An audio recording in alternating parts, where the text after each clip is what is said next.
los medios de comunicación y todos aquellos que nos sintonizan de manera virtual. El día de hoy, nuestros panelistas estarán hablando sobre las tendencias e innovaciones que marcan el futuro de la movilidad. En esta primera edición de la Mesa Panel Movimentistas, contamos con la presencia de destacados panelistas. Jorge Suárez Velandia, quien es el actual director comercial de Vemo, una empresa mexicana pionera en soluciones integrales de electromovilidad. Jorge, además, tiene una amplia experiencia por haber colaborado en empresas como Engie Customer Solutions, Latinoamérica y México, así como en Volvo Group México. También tenemos el honor de contar con la presencia de nuestro director corporativo de Soluciones de Movilidad para Latinoamérica, Juan Carlos Abascal. Él actualmente es el responsable de gestionar e implementar los modelos de movilidad a lo largo del continente, además de explorar nuevos horizontes para estos modelos a nivel global.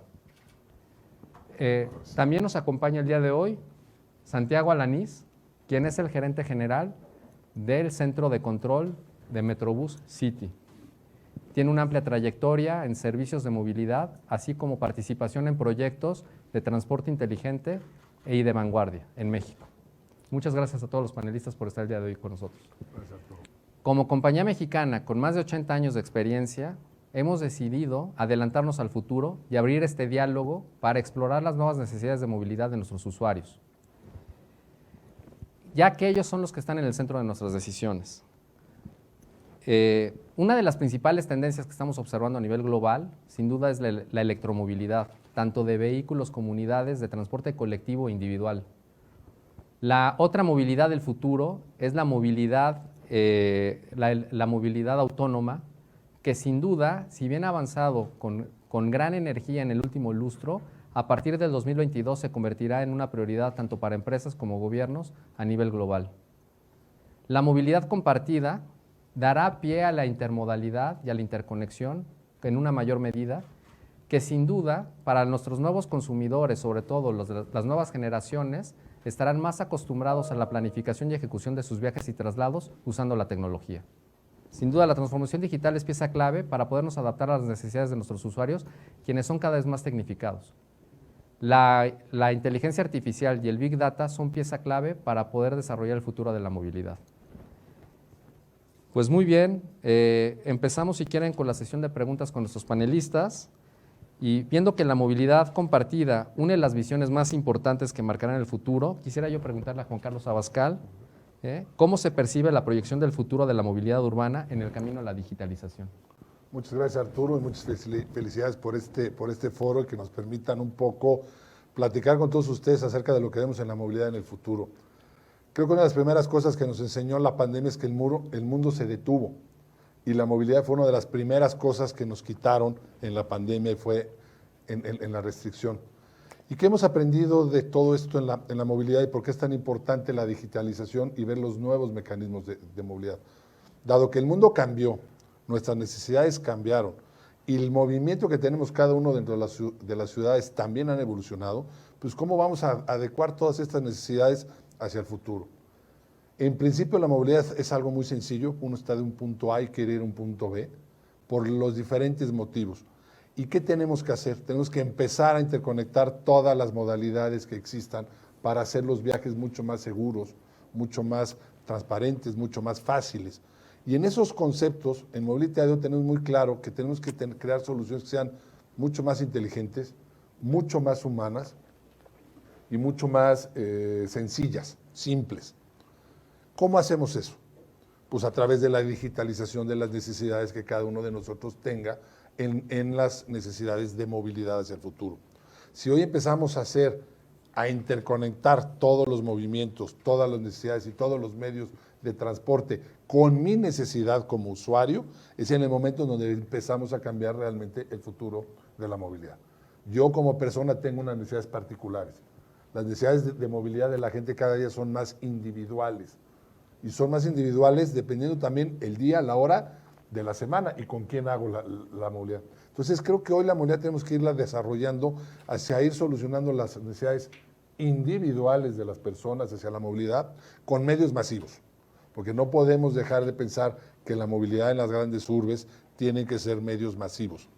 ¿Por qué? Porque ya no hay más calles, ya no hay más terceros pisos, ya no hay capacidad de crecer la infraestructura de los vehículos individuales, porque si no simplemente vamos a estar atascados todo el santo día en una ciudad.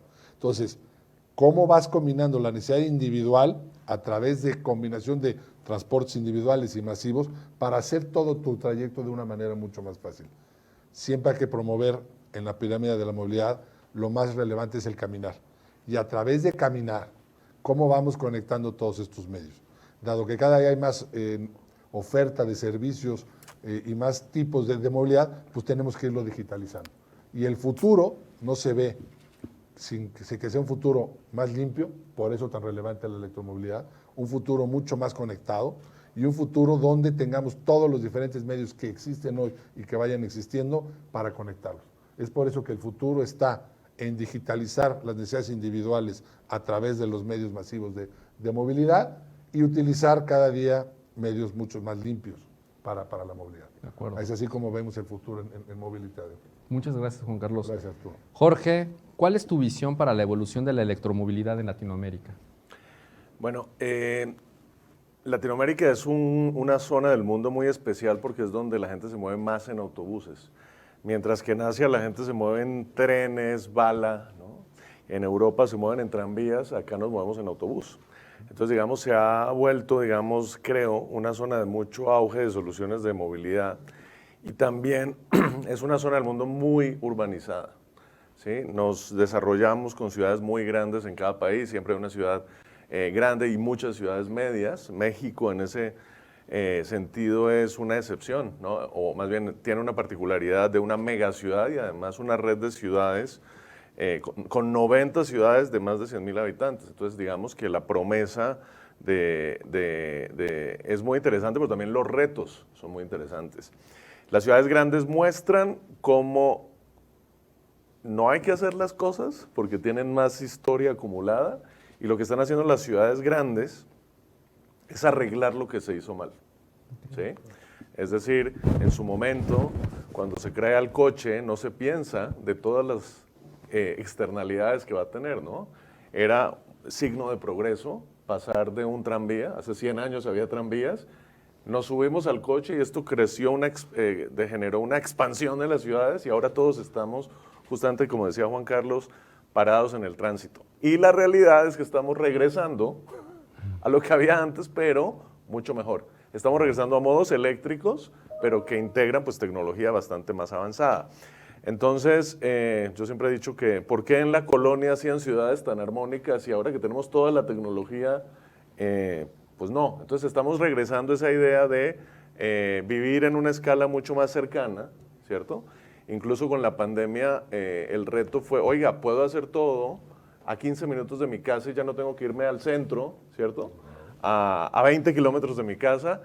Y yo creo que la pandemia fue un gran experimento, ¿cierto? De, oiga, ¿será que la gente es productiva en la casa? Pues sí, resulta que sí. Resulta que la gente puede trabajar sin el jefe acá, también resulta que sí. ¿Qué está pasando a nivel de electromovilidad? También nos dimos cuenta que pudimos respirar mejor aire, ¿cierto? Cuando hubo la pandemia, uno de los efectos, si es que hubo efectos positivos, es que las ciudades se descontaminaron.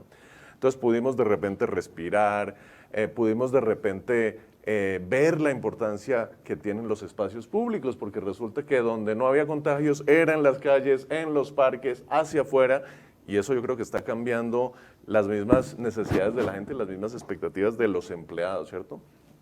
Ahora bien, electromovilidad es siempre muy interesante, o sea, la última tecnología, pero del trabajo que hicimos con Mobility ADO, que durante la pandemia hicimos muchísimo trabajo, yo creo que todos trabajamos el triple, nos dio tiempo para pensar y de pensar en nuevos modelos de negocio. Yo diría que la electromovilidad, más allá de lo interesante que es un cambio tecnológico de no emisiones, no ruido, alta eficiencia energética, que puedes ir muy tranquilo, el sentimiento de confort es impresionante, es todo el trabajo detrás de bastidores, ¿sí? Y el trabajo detrás de bastidores es cambiar el modelo de negocio. En un modelo donde antes el transportista hacía todo, el transportista compraba, operaba, todo estaba dentro de su estructura de funciones. Y lo que hemos desarrollado en conjunto con Mobility ADO, específicamente en el Metrobús, es un modelo de especialización de funciones. Nosotros como Vemo somos una empresa enfocada a la simplificación de la adopción tecnológica por parte de ciudades, empresas operadoras, porque todo lo que trae la electromovilidad son nuevos conceptos. Pensar en litros o kilómetros por litro a pensar en kilovatios hora es un reto cultural. Entonces, los transportistas o las empresas transportistas tienen que pensar en cómo adapto mi modelo de negocio o mi forma de pensar o mi P&L con otros ítems de costo que antes no tenía.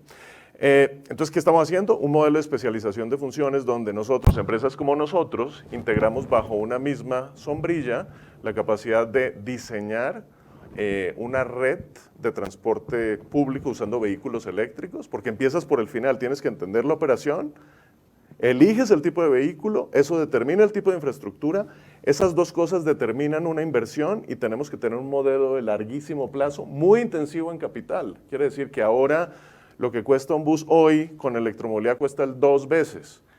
Y eso implica un cambio en el modelo de negocio. De repente ya no nos vamos a concesiones cortitas, sino concesiones de 15 años. Y eso implica una forma de hacer los negocios diferentes. Necesitas traer inversionistas. Justo uno de nuestros, digamos, inversionistas es un fondo de capital privado importante en energía. Entonces estamos trayendo como nuevas visiones de no siempre el operador hace todo. Estamos trayendo una visión también de colaboración, porque no todos tenemos todo el conocimiento, y acá, por ejemplo, el resultado que tuvimos de un proyecto bandera como la línea 3 fue precisamente precisamente fruto de la colaboración. Entonces, sí, electromovilidad, un gran cambio, la pandemia fue un gran experimento social, nos hizo reflexionar, y este tiempo nos sirvió para proponer nuevas ofertas de valor. Claro que los activos y tener electromovilidad es muy interesante, pero también a nivel de operación implica unos cambios del modelo de trabajo. Entonces, digamos que grandes retos, grandes cambios y también la necesidad de ser más eficientes, yo creo que nos ha llevado también a ser más disciplinados y pensar en el largo plazo. De acuerdo, Jorge. Gracias por tu participación. Santiago, ¿cuáles consideras que serán los motores que impulsen a la digitalización de la movilidad urbana?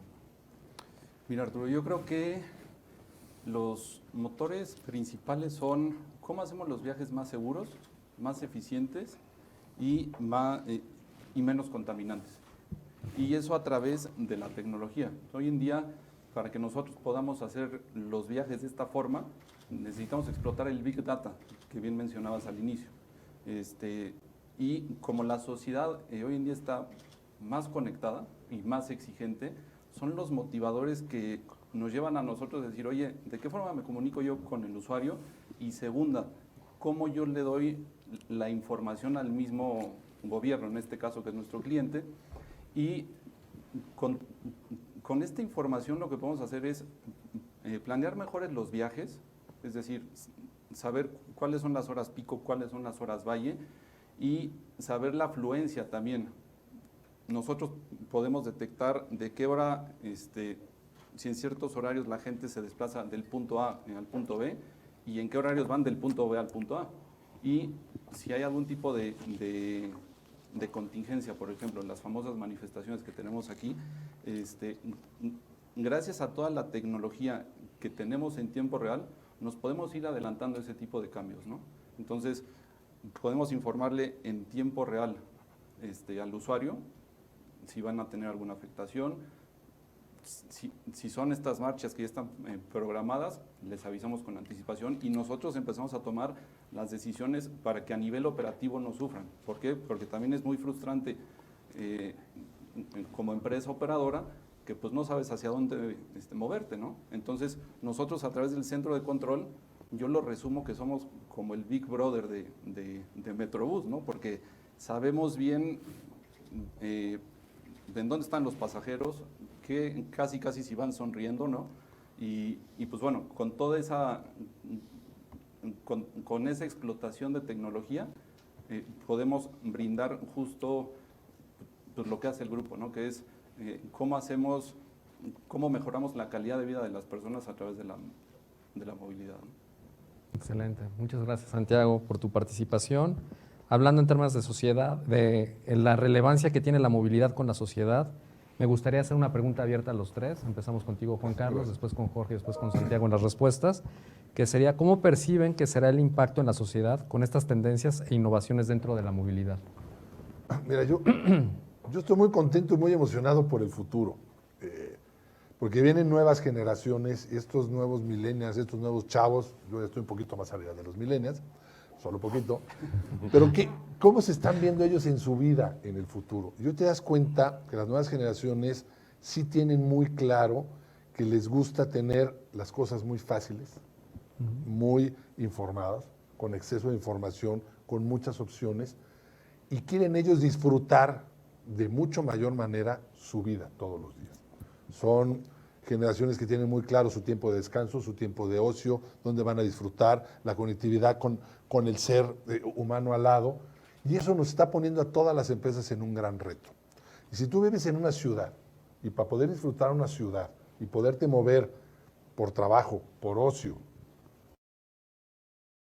por visitar a una familia, también tenemos que ir creando hacia ese futuro. Por eso digo que creo que el futuro es muy importante y muy relevante y nos abre una cantidad de oportunidades que tenemos a todos los que nos dedicamos a la movilidad en verdaderamente llevar a los gobiernos, a la sociedad y a las empresas hacia ese nuevo futuro. Si tú hoy estabas pensando que la Ciudad de México, el sistema de Metrobús es un sistema exitoso, hacer el cambio a electrificar el tema de la movilidad en Metrobús es un reto brutal. Lo que comentaba Jorge, el trabajo no solamente es conseguir el dinero y hacerlo viable financieramente, sino cómo vas a integrar esto en los planes de futuro de la ciudad. De acuerdo. Yo te empiezo a dar cuenta que la electromovilidad tenía una razón de ser en Metrobús, pero ya han generado un cablebús. Entonces empiezas a ser parte verdaderamente de las decisiones de cosas mucho más grandes, mucho más integradas, que el beneficio que vamos a tener como ciudadanos va a ser mucho más grande. Y esto también es un ejemplo para todas las demás ciudades de diferentes tamaños en México. Y te vas dando cuenta que los gobiernos verdaderamente están queriendo cambiar de fondo la manera en cómo se va a hacer la movilidad en el futuro. ¿Cuál es el reto? Pues el reto sigue siendo que el usuario, nosotros como ciudadanos, entendamos que la movilidad individual no es una buena decisión, que necesitamos tener movilidades compartidas, pero también yo la quiero rápida, segura, transparente y sobre todo ahora con el tema de salubridad también muy relevante por lo que ha generado la pandemia. Entonces el reto está ahí, el futuro está ahí, pero también está la tecnología y las capacidades tecnológicas que hoy tenemos en la gente, en la industria, en la tecnología, el Big Data, los centros de monitoreo, las cámaras. Entonces, creo que está todo armado para que realmente aprovechemos esta pandemia y hagamos un cambio radical en la manera en cómo nos movamos en nuestras ciudades. Y si los ciudadanos entendemos, el futuro va a ser mucho mejor en las ciudades, van a ser mucho más disfrutables, mucho más vivibles para todos los que estamos acá. Son retos tan grandes que no los puedes hacer solo. No hay alguien que tenga la solución completa a todos los problemas. Por eso es muy importante la colaboración con los expertos. Hay que entender que el mundo se soluciona sumando capacidades. Aquel que divide o resta nunca llegará al final en una buena decisión. De acuerdo. Jorge.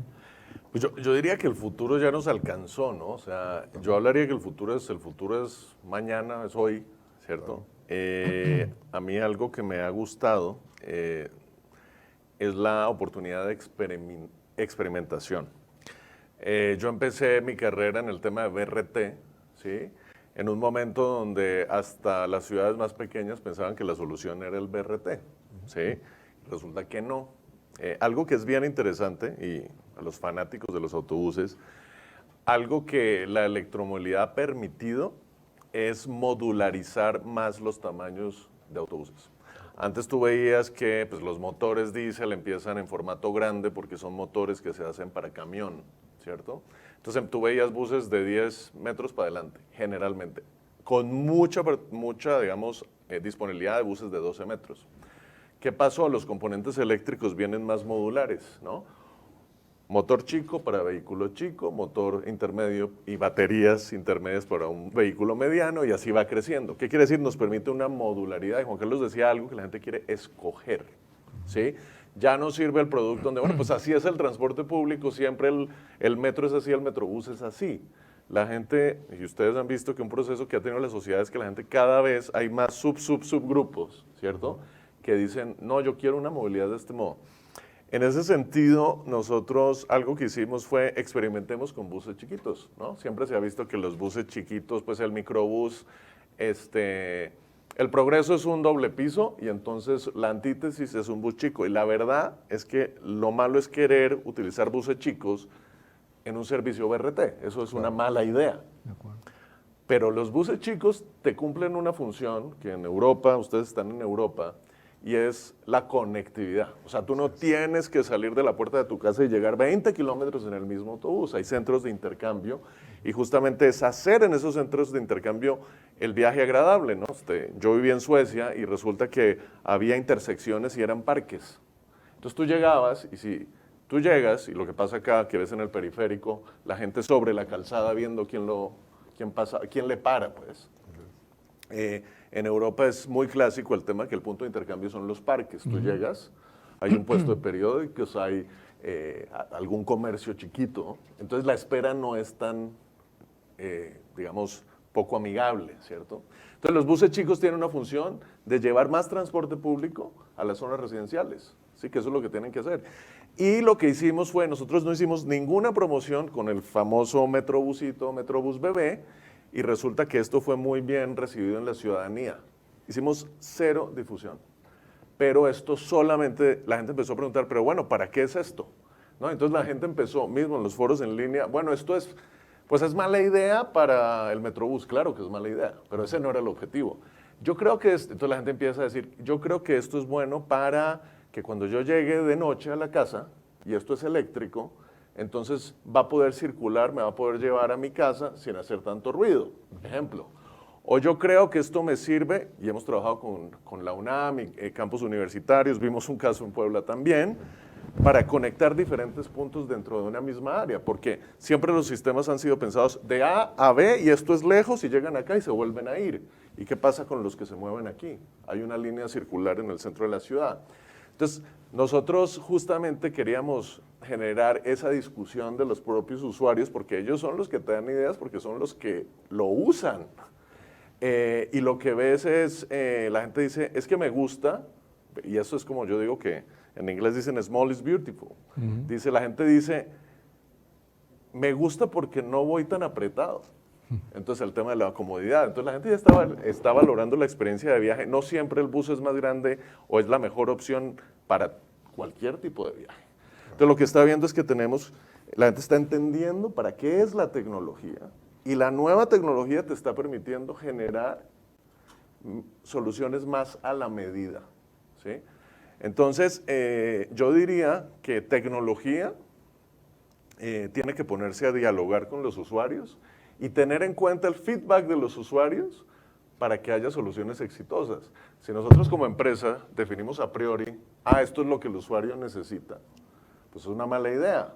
Yo conozco el trabajo que hacen ustedes en el tema de foráneos y entienden muy bien la experiencia de viaje, qué es lo que tiene que tener la persona al lado. Lo mismo hay que hacerlo a nivel de transporte público.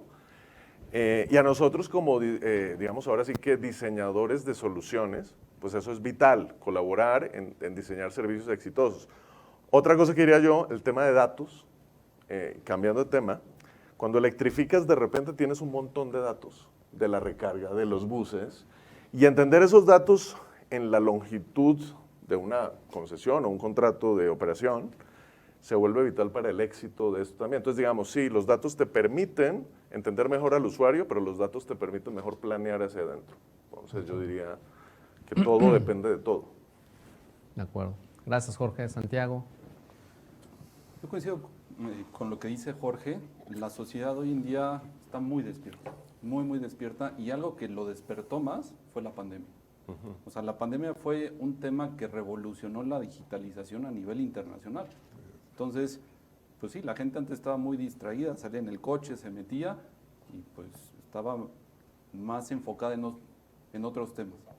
Nos encierran y lo que hacen es, pues agarro mi tablet y me pongo a investigar, me pongo a documentar, y justo este es el punto importante, ¿no? O sea, encontrar ese equilibrio entre la sociedad y que sea partícipe de las soluciones de movilidad. Entonces, digo, por poner un ejemplo, ¿no? Nosotros en el City monitoreamos los más de 750 autobuses de la Ciudad de México. Cada autobús viene con cuatro cámaras de videovigilancia en promedio. Entonces estamos hablando de más de 3,000 cámaras de videovigilancia, más las cámaras que hay en las estaciones. Tenemos más de 261 estaciones más o menos. Entonces, el sacar información en tiempo real de lo que está sucediendo en ese momento, incluso escuchar al pasajero, ¿no? desde el Twitter. Oye, estoy en la estación Indios Verdes, está llenísimo, no hay ningún autobús. Y nosotros, con la tecnología, poder meternos en tiempo real a la estación y decir, oye, no es cierto, está vacía. Entonces, con esa información se la pasamos al gobierno y ellos pues empiezan a hacer esa interacción sana, ¿no? Porque también lo que hemos buscado es eso, o sea, que sea un ganar y un sumar en las opiniones que dan los usuarios. Entonces, por ejemplo, igual la comunicación que tenemos hoy en día con los conductores, retomando de nuevo el tema de las marchas, ¿no? Cuando ya sabemos que va a haber alguna marcha, nosotros le avisamos al conductor en tiempo real, oye, hay una marcha justo en este punto. Y de forma automática, en las más de 500 pantallas que hay a lo largo de todo el sistema de Metrobús, le estamos avisando ya de forma anticipada. Entonces, son ciertas cosas que el usuario valora y está dispuesto a decir, oye, yo sí prefiero bajarme de mi coche y usar el transporte público, que sigue siendo un reto muy fuerte. ¿Por qué? Porque el tema de seguridad, ya lo hablábamos, al inicio era, oye, es que los carteristas, realmente Metrobús no tiene mucho tema con los carteristas. ¿Por qué? Porque también tenemos a través del City una comunicación directa con el C5 y con los servicios de emergencia. Entonces, es la integración de las diferentes entidades públicas de gobierno, la tecnología y la sociedad. Yo creo que si juntamos bien esos engranes, esto es algo para que realmente la gente se baje del coche y diga, ¿sabes qué? Me voy a ir en Metrobús, me voy a ir en metro, me voy a ir en... Y que sea un viaje seguro y eficiente, ¿no? De acuerdo, Santiago. Sin duda, el crecimiento de las ciudades vuelve más complicada la movilidad y sin duda también se requiere más colaboración de gobiernos y empresas para dar una solución, ¿no? La tecnología va a ser una pieza fundamental, la electromovilidad para el medio ambiente e involucrar a la sociedad para las soluciones va a ser muy importante, ¿no? Ese sería realmente el resumen de lo que tenemos. La movilidad es un gran reto para el futuro, no solamente para las empresas, también para los gobiernos y también para la sociedad. Los tres juntos seguramente construiremos una mejor movilidad para el futuro. Ahora daremos pie a las preguntas de los medios de comunicación, a la sesión de preguntas y respuestas de los medios de comunicación. Aquí me pasaron algunas de esas preguntas. Para Juan Carlos Abascal, ¿cuáles son las próximas oportunidades de Mobility ADO en el sistema de Metrobús? Seguimos hoy, tenemos una parte electrificada de hasta 10 unidades y el próximo año llevaremos 54 unidades adicionales en Metrobús en la electromovilidad. Esto fue un anuncio que hizo la jefa de gobierno hace unos meses y es en serio. El tema que se está tomando de hacer limpia el corredor de la línea 3 va y el próximo año estaremos electrificados. Eso implica varias cosas. Eso implica que hay que trabajar muchísimo en la infraestructura eléctrica, por eso hay especialistas en el tema eléctrico. Hay que ver cómo nos vamos a conectar esa cantidad de energía que vamos a requerir para mover esos autobuses. Y al final, la experiencia del usuario va a ser muy importante. Entonces, ¿por qué? Y lo comentaba Jorge, hay un tema de los vehículos eléctricos que hay que valorar y es el ruido. Si tú vives o trabajas cerca de un corredor de cualquiera que sea, pase un vehículo diésel, el diésel o el motor a combustión interna pues, tiene ruido. Es parte de la esencia, ¿no? Entonces aquí no lo vas a tener. Si tú vas a bordo, la vibración ya no la tienes, porque no hay esa vibración. Y también interno es la limpieza. Entonces todo esto va avanzando en la calidad. Y yo creo que los retos es un sistema vivo. Metrobús es un sistema que sigue creciendo y evolucionando en el tamaño de las rutas y de los corredores.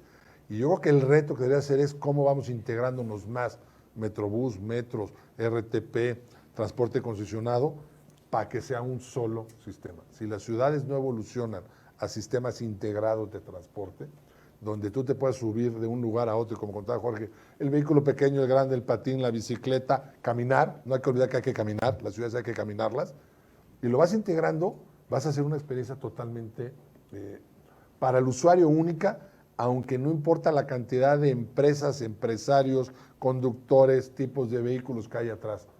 El objetivo es una sola experiencia de transporte para el usuario y atrás estamos los expertos que vamos a dar esas soluciones. Perfecto. Gracias, Juan Carlos. De Berardo Martínez, del Heraldo de México, nos pregunta, ¿qué inversiones ha realizado Mobility ADO para electromovilidad? A ver, ¿qué inversiones hemos realizado? En México tenemos estos 10 y vienen los siguientes 54 unidades en combinación con Memo. En Europa traemos ya también los siguientes 64 vehículos eléctricos que vamos a instalar en la ciudad de Zaragoza. Operamos el tranvía en la ciudad de Zaragoza también, que es un vehículo eléctrico. Operamos, por supuesto, el metro en la ciudad de Granada, que también son transportes eléctricos. Hemos incursionado en ejercicios en patines eléctricos, en sistemas de bicicletas. El sistema de bicicletas de la ciudad de Madrid es una tecnología de Mobility ADO. Entonces, no solo hay que ver la electromovilidad como el vehículo eléctrico, sino es todos los demás medios de comunicación. Yo te diría, más que decir cuánto hemos invertido, es las inversiones futuras del grupo vienen pensadas en las ciudades, hacerlas más limpias. Entonces, la electromovilidad está en el eje de las decisiones de inversión en el futuro.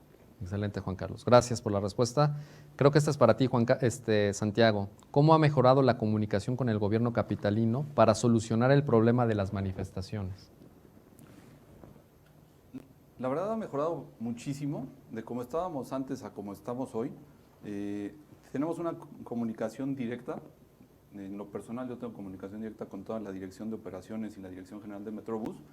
Y gracias a que el mismo C5 esté involucrado, hemos tejido una red, la verdad, muy, muy padre y muy sana para adelantarnos. Siempre lo que estamos buscando nosotros a través del City es adelantarnos a los hechos y pues obviamente explotando la misma información, ¿no?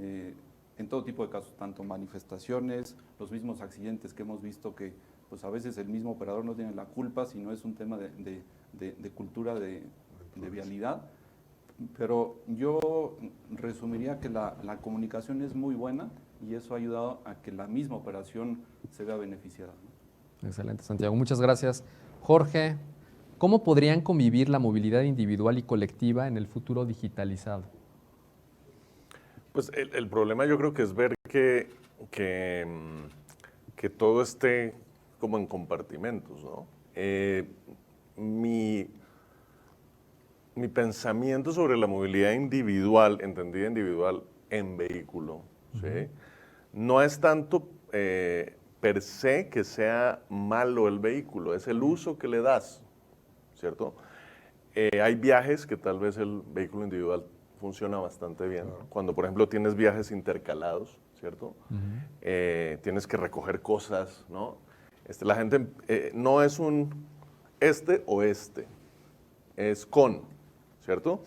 Lo que va a cambiar tal vez es la forma de propiedad, eso sí está cambiando, ¿sí? Entonces hablaban, por ejemplo, soluciones de transporte compartido. Compartido también es todos los servicios de plataformas que hay. En México no ha tenido tanta atracción el tema de los vehículos compartidos que los dejas en bases, pero bueno, ya uno ve soluciones de vehículos por suscripción en otros países, rentas, así como vas a un aeropuerto y rentas, puedes rentar dentro de la ciudad por unos días, ¿cierto? Y te lo llevas a tu casa, porque en ese momento necesitaste, pero no necesariamente esa es la mejor opción para ir al trabajo, ¿cierto? En mi caso yo combino muchos modos, va a depender mucho, la selección de modo dependerá mucho de si tú tienes el servicio que te funciona de forma muy conveniente. Si tú, por ejemplo, y es lo que pasa, y siempre doy el ejemplo del Estado de México, el Estado de México se desarrolló de forma muy suburbana, ¿cierto? Es natural que mucha gente quiera tener coche en el Estado de México porque es menos denso, ¿cierto? No está diseñado para caminata. Muchas de esas no tienen ni banqueta. ¿Cómo vas a caminar?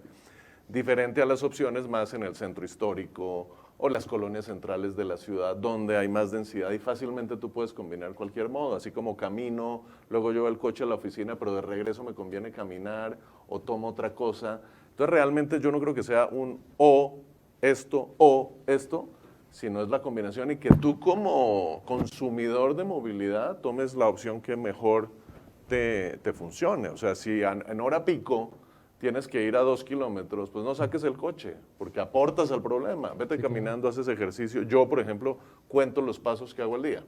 Y sé que si no hago 10,000, me voy a engordar, ¿no? Entonces, digamos, también veamos, llevo 3,000, ok, si me subo en el coche, deje de caminar otros 3,000. Y si hago eso reiteradamente, me voy a engordar y eso es malo para mi salud. Entonces, digamos que uno tiene que empezar a pensar que caminar no es malo, caminar de hecho es bueno. Entonces, digamos que yo llevo ahí como mi inventario de pasos y eso me ayuda a tomar incluso mejores decisiones para mi salud, ¿cierto? No solo es el ambiente, es mi propia salud. Entonces, pues no sé, es más una reflexión más filosófica de estilo de vida. De acuerdo. Gracias, Jorge. A ver, Juan Carlos, Mobility ADO, ¿cuál será el próximo proyecto para impulsar la movilidad eficiente no solo en la Ciudad de México? Pues mira, ahorita en el país hay varias ciudades que están queriendo cambiar los sistemas de transporte. Están queriendo pasar de los modelos tradicionales del hombre camión, del concesionario individual, a crear sistemas integrados de transporte. Entonces, hay varias ciudades, hemos hecho ya ejercicios en la ciudad de Querétaro, estamos trabajando otro par de ciudades y pues una vez que las firmemos las comentamos, pero creo que lo más relevante que está pasando en el país y en nuestra zona, porque también Centroamérica está queriendo hacer estos cambios, es que no puedes pensar en las ciudades como nodos individuales de negocio, sino sistemas integrados. Y eso ya está en la agenda de los gobernadores y de los presidentes municipales. Porque no hay que olvidar que hoy la movilidad ya se convirtió en un derecho constitucional. Ya está a nivel constitucional el derecho que tenemos todas las ciudades para movernos. Y eso no es solo un tema legal y de moda, sino es un tema en donde la ciudadanía realmente se está poniendo en medio de las decisiones de los gobiernos.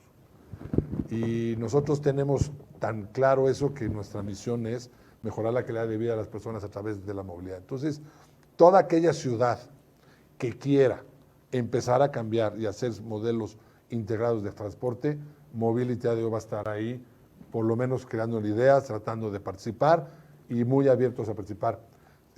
Perdón, se me olvidaba que hace un par de semanas arrancamos el primer eje en Mérida, el eje del periférico en la ciudad de Mérida, el vaivén, que se llama, no, perdón, el vaivén, y ese primer eje que se crea en la ciudad de Mérida en un periférico de un sistema integrado que va a ser 100% prepago, con SAI, con accesibilidad para las bicicletas, incluyentes, perdón, es un tema que no se nos debe de olvidar. Si queremos que la movilidad sea para todas las personas, es en serio. Entonces tiene que ser un sistema incluyente.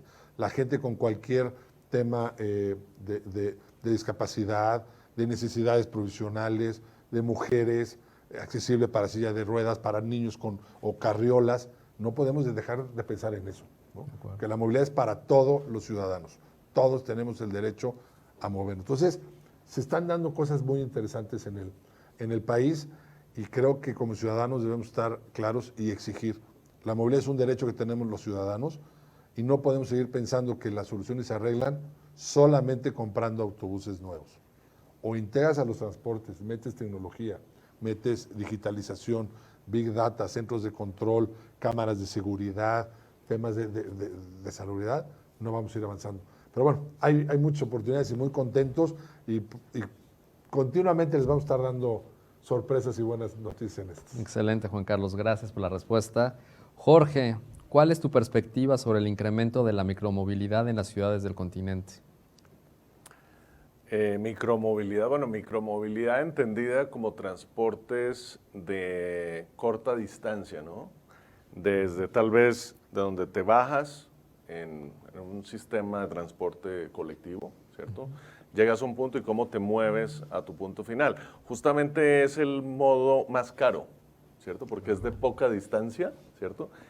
Y yo creo que lo importante aquí es acercar el transporte público a ciertos nodos, ¿cierto? Hacerle la vida fácil a la gente, ¿cierto? Hay algo que se está viendo en la Ciudad de México, es solucionar esas conectividades que no son buenas, ¿cierto? ¿Por qué en ciertas zonas el uso de transporte público es bajo? Justamente porque hay una falla de conectividad, ¿no? Entonces, no siempre es, Juan Carlos decía, no siempre es extender más y más líneas, ¿no? Eso tiene un límite de inversión. Tal vez lo que tenemos que mejorar es, ya está todo esto, tengo problemas de conectividad, ¿no? Entonces hay algunos proyectos que están haciendo las ciudades, es un urbanista le decía acupuntura urbana, hay unos puntos donde hay que conectar Tal vez si yo tengo 2 líneas en paralelo, pues no le meto otra en paralelo, le meto una línea transversal o una línea circular, esto es pura geometría, y aumento las capacidades acá y planeo los servicios, y no construyo otro servicio que al final se va a competir entre sí y daña la economía de esos corredores, ¿sí? Entonces, yo creo que esto es muy interesante. Eso es como pensamiento en sistemas, ¿no? O sea, no pienses todo como todo va solo, sino, oye, ¿qué puedo hacer para utilizar mejor los recursos? Esa conectividad, en algún momento, hablando de micromovilidad, lo que empezó fue una competencia por el sector, la última milla. Entonces había patinetes, patines, caminata, había muchos sistemas que además no eran sustentables financieramente. ¿Qué pasó? Había fondos de capital invirtiendo para sostener estas cosas y simplemente, ustedes vieron, hubo un boom y luego hubo una implosión, ya no había ese servicio. Pienso que para la última milla o ese último recorrido, pues lo que tenemos que hacer es minimizar tal vez las distancias a pie en ese sentido, porque la gente va deprisa a su trabajo, no la pongas a caminar 3 kilómetros, pues porque no